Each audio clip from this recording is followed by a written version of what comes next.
Good morning and again welcome to my daily vlog. আজকে একটা নতুন দিনের সূচনা, আর সেই সূচনাতে আমি আমার নিজেকে নতুনভাবে প্রেজেন্ট করলাম তোমাদের সামনে। তো সকালে উঠেই আমি ফার্স্টে যেটা করি সেটা হলো এক্সারসাইজ, সেটা করে নিলাম। আর আজকে না বেশি কিছু দেখাইনি এক্সারসাইজের মধ্যে, কিন্তু যেটা দেখাতে এলাম সেটা হলো আমার মুখ। এক্সারসাইজ করার পরে না মুখটা ভীষণ লাল হয়ে যায় আর চকচক করে, যেটা আমার খুবই প্রিয়।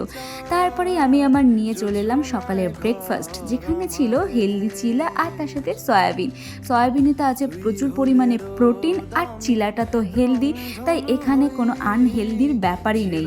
সকালের ব্রেকফাস্টটা করতে করতে বাবা নিয়ে চলে এসেছিল চিকেন, আর আমি ভাবছিলাম যে চিকেন দিয়ে নতুন ডায়েটের কি আইটেম বানানো যায়। তাই আমি ভাবলাম যে তেল ছাড়া চিকেন বানালে কেমন হয়। আর এই তেল ছাড়া চিকেন না আমি কোনোদিনও খাইনি, আর রান্না তো দূরের কথা। আজকে আমি সেই তেল ছাড়া চিকেনই ট্রাই করলাম আর তোমাদেরকে শেয়ার করলাম। মাংসের সাথে পেঁয়াজ, আদা, রসুন, কাঁচা টমেটো, কাঁচা আলু, হলুদ গুঁড়ো, লঙ্কার গুঁড়ো, জিরের গুঁড়ো, ধনের গুঁড়ো, তারপর গোটা গরম মশলা, শুকনো লঙ্কা, তেজপাতা আর গরম মশলা আর কাঁচা লঙ্কা দিয়ে ভালো করে মাখিয়ে নিলাম। মাখিয়ে নিয়ে একটু কিছুক্ষণ রেখে দেওয়ার পরেই দেখো আমি একটা খালি কড়ার মধ্যে এই চিকেনগুলোকে ঢেলে দিলাম।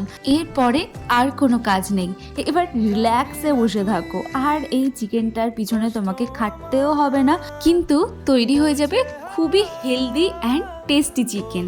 আমি তো প্রথমবার ট্রাই করলাম, আর এর মধ্যে আমি একটু যাতে ফ্লেভারটা ভালো হয় তার জন্য দিয়ে দিয়েছিলাম গন্ধরাজ লেবুর পাতা। তোমরাও এটা দিতে পারো। আর দেখো আমি চিকেনে তেল দিইনি, কিন্তু উপর থেকে তেল ভেসে উঠেছে। আমার তো দেখে দারুণ লাগছিল, আর চিকেনটা থেকে না দারুণ স্মেলও বেরোচ্ছিল। মনেই হচ্ছিল না যে আমি তেল ছাড়া বানাচ্ছি। তো আমি এখানে চিকেনটা কষা তুলে নিয়েছি, এবার খেয়ে দেখলাম যে সত্যি খুবই ভালো হয়েছে। তেল ছাড়া একদমই বোঝা যাচ্ছে না, খুবই টেস্টি হয়েছে। তো এই যে আমার তেল ছাড়া চিকেন একদম রেডি। অনেকে বলতেই পারো যে তেল ছাড়া চিকেন, তাতে আবার আলু, কিন্তু আলুটা না আমার ভীষণ ভালো লাগে, তাই একটা আলু না খেলে আমার ঠিক হবে না, তাই জন্যই আলু দেওয়া। তোমরা যদি মনে করো যে ডায়েটে আলু খাবে না, তাহলে আলুটা স্কিপ করে যেও। আজ সাদা ভাত খেলাম, কারণ চিকেনের সাথে মা ভেবেছিল যে ব্রাউন রাইস ভালো লাগবে না, সেই জন্য মা ব্রাউন রাইস দেয়নি, তাই সাদা ভাতটা খেয়ে নিলাম। আর এই উচ্চ আলু ভাজাটা খেতে না আমার আজকে ভীষণ ভালো লাগলো। এখন আসি তেল ছাড়া চিকেনের কথায়।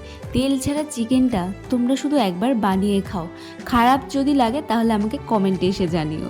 আর সন্ধ্যাবেলা বাবা নিয়ে চলে এসেছিলো কাঁঠাল, কারণ অম্বুবাচিতে নাকি কাঁঠাল খেতে হয়। তো এখন আমি কাঁঠাল খেয়ে নিই। আর আমার ভিডিওটা ভালো লাগলে একটা লাইক করে দিও। দেখা হচ্ছে নেক্সট ভিডিওতে। টাটা।